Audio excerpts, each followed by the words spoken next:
सकाळी लवकर उठून प्रवासाला सुरुवात झाली. गावामधील असणाऱ्या पेट्रोल पंपावरती जाऊन CNG गॅस भरला आणि पुढे प्रवासाला सुरुवात केली. मी विलास वाकचौरे, आपण पाहताय विलास नाईक. नंतर रांजणगाव या ठिकाणी असणाऱ्या गणपतीचं दर्शन बाहेरून घेतलं.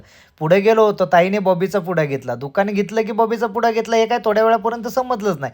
नंतर मी बॉबी खाल्ली, एवढी खाल्ली की मला झोप काय आवरलीच नाही. जिथं उठलो तिथं पाहतोय तर सगळीकडे तिरंगाच तिरंगा. नंतर छत्रपती शिवाजी महाराज दिसले. त्यांचं दर्शन घेऊन ओझरमध्ये पोहोचलो. पार्किंगला गाडी पार्किंग करण्यापूर्वी 20 रुपयाचं तिकीटही काढलं आणि नंतर फायनली अष्टविनायकपैकी असणाऱ्या 7वा गणपती ओझरचा तिथं दर्शन घेण्यासाठी पोहोचलो.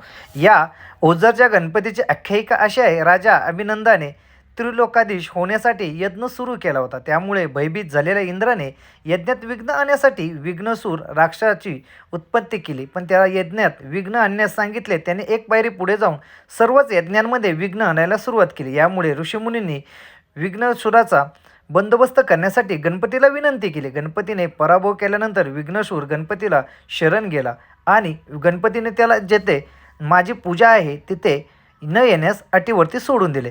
विघ्नसुराने गणपतीला विनंतीही केली. भयानक इन्स्पायरिंग पर्सनॅलिटी आहे आणि आम्ही नक्कीच एक प्रयत्न करू का सरांसोबत काहीतरी ट्रेक करता येईल. वाटेमध्ये खूप मित्र भेटले, खूप लोकांनी जीव लावला, खूप लोकांनी प्रेम दिलं. फायनली मी आता लेण्याद्रीच्या दिशेने निघाले. संपूर्ण पुढचा भाग देखील पाहायला विसरू नका. थँक्यू.